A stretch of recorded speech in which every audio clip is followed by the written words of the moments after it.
In my 15 years of teaching CELPIP, I've never had these many people come to me and say, we failed reading. People are doing these tests and coming back and saying reading was the hardest module. Traditionally, we have thought speaking and writing were the hardest modules, but maybe now it's changing. In the last few months, almost everybody has been complaining about reading. They don't have enough time to finish the answers. When they get their scores, they're surprised because they thought they did the right answers, but these scores tell a different story. Today, I'm going to discuss 3 reasons why people are failing on reading, and based on the latest exams, what is happening, what has changed, and what you can do. 3 things you can do to make sure you are not one of the students complaining about the same thing. We're first going to look at this question. This is part 2, and I'm going to use this as an example to show what's happening and where students are really getting things wrong. There's one question here where a typical mistake happens, and this happens in almost every question that students do. This is happening in tests as well.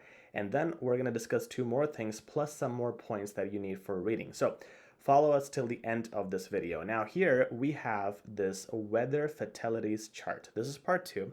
Okay, you can pause the video, give it a glance, read it, understand it. Okay, so what's happening basically is you have different types of weather conditions, and these are the fatalities or the deaths.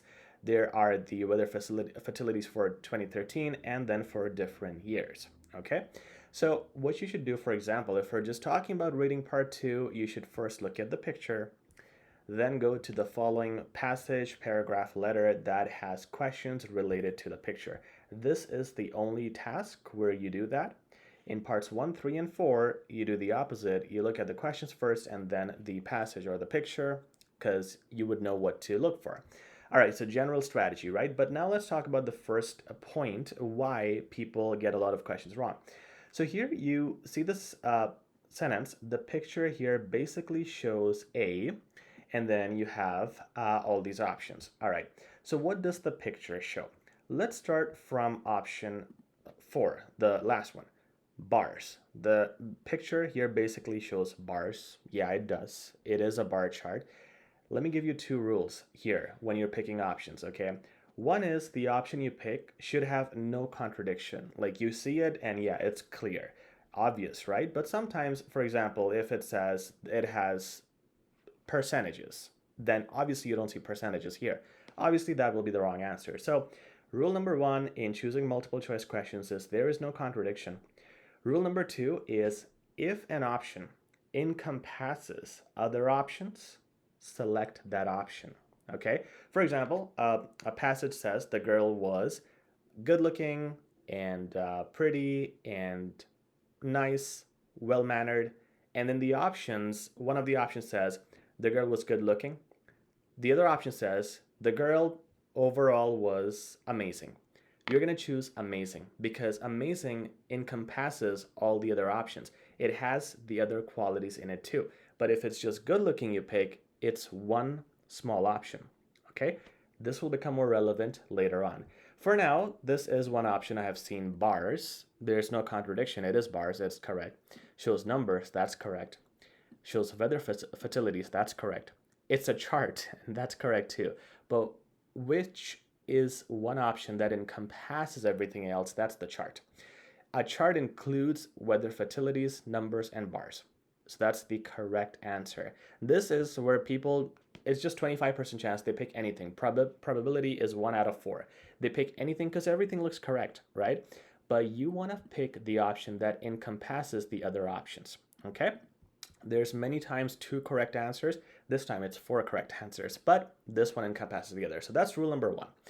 It should encompass the other options, and it should not have any contradiction with the information presented. All right, that's the first point. Let's focus on point number 2, and we're going to see that right here. Okay, this is the next question I'm going to use as an example. This sentence right here, and you can pause the video, you can check the image, this one, and this is the sentence. Tell me the correct answer. Let's see if you can get this right. Okay, now I'm going to go to the answer. So now it says, whereas the most something number of fatalities was the one shown in the red bar for hurricane. So one thing you want to do is, of course, look at the keywords, right? So red bar for hurricane, and this is the red bar for hurricane. Okay, this is very little, small, and compared to others, it's just very different. Fine. What are our options? Lowest, yeah, that makes sense. Lowest does make sense. It is stand out. What does that mean? We'll think about that later. Okay. It is noticeable. Is it noticeable? I mean, you can say it's noticeable because it's so different from all of them, or maybe it's noticeable because, or maybe you can say it's not noticeable. The problem here is with noticeable, I have a contradiction, right? It could be for some people not noticeable, for some it could be. What did I say in the first point? If it is contradictory, remove it. So I'm going to remove that. Now, it says smallest, whereas the smallest number of fertilities was the one shown in the red bar. Is it smallest among the rest? It is. That is correct too. It is the smallest number of fertilities. Now I'm confused with smallest and lowest. The problem is none of them encompass the other. Grammatically, both make sense and they're both correct. So both of them cannot be the answer. Now I'm looking back at standout. Standout, if you know what that means, it is definitely a correct answer. But what if you don't know what that means? This is problem number 2, people failing reading because of bad vocabulary. You see the answer here is a word that is less common. If you know it, great. Most people don't know it. So standout means something that stands out, which is very different or unique. And this definitely is. So by default, first of all, it is standout. That is correct. It's not contradictory. Smallest and lowest are the same options. I cannot pick both. And noticeable is contradictory, so I'm not picking that. So standout is the correct answer in this case. But I used that as an example to tell you guys vocab or low vocab is the reason people are failing. A lot of times examiners are putting the correct answers as the most difficult word, the most difficult paraphrasing of what you're about to see. So to avoid that, practice vocabulary. That is more of a long-term thing. You can use the 400 word list that we have provided on our blog. Check that link out in the description.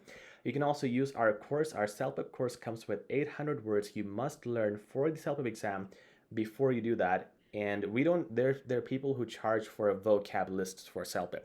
Our course includes that, plus lots of benefits. Check that out in the description as well. So having a good vocab is very important now, because not only in the questions, but also within the passages, within the sentences, you are going to see difficult words. And if you don't know them, you're going to struggle.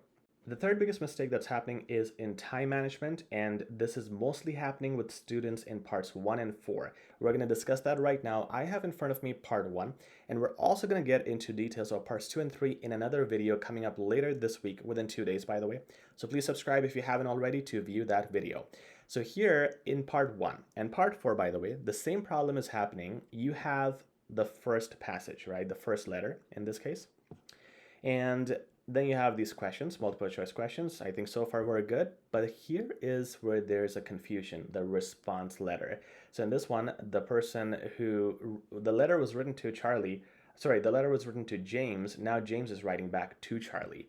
And in this response letter, people say, okay, this is like almost half of the questions. This is half of the questions. We got 10, 11 minutes. We're going to divide time equally. And they do the same thing in part 4. Because in part 4, you have a similar thing. You have the passage, you have some multiple choice questions, and then you got the response or the comment, the second part, right? Don't give it half time. You want to give the response letter or the second section of part 4 only 20% of your time, okay? 20% time. Give these questions 80% time. These questions will require you to look at this, go up and find the answer. Look at this, go up and find the answer. When you're doing that, you're reading the passage. You need more time. But by the time you have finished your initial questions, you go to the response letter, you already know everything that was said. So most of you can answer many of these questions without even going up, and you need to learn how to do that. It's hard because you want to look at the thing and get the exact answer. You just don't have that much time. You don't have that much time. You have to use the knowledge of your understanding, what you understood before, and answer this as you go along, looking at the tone, assuming how the person who the letter was written to is going to answer. Assuming in part 4 how the person who is the commenter would answer that article after reading it. Use your knowledge and tone and understanding, which is why it's very important to understand the initial passage, which is why you give it more time to understand it properly. If you are very lucky, you will have enough time to look at the options, look at the sentences, and go up. But don't think that you will have that time. You want to use very little time here, use your understanding of tone and the structure from before to answer these questions. So I hope that helps, and I hope you don't get into the same loop of failing the exam like many people are doing right now. Stay tuned, another video on reading is coming up because people are struggling here and we're here to help. Please subscribe, like, and share. We'll talk soon.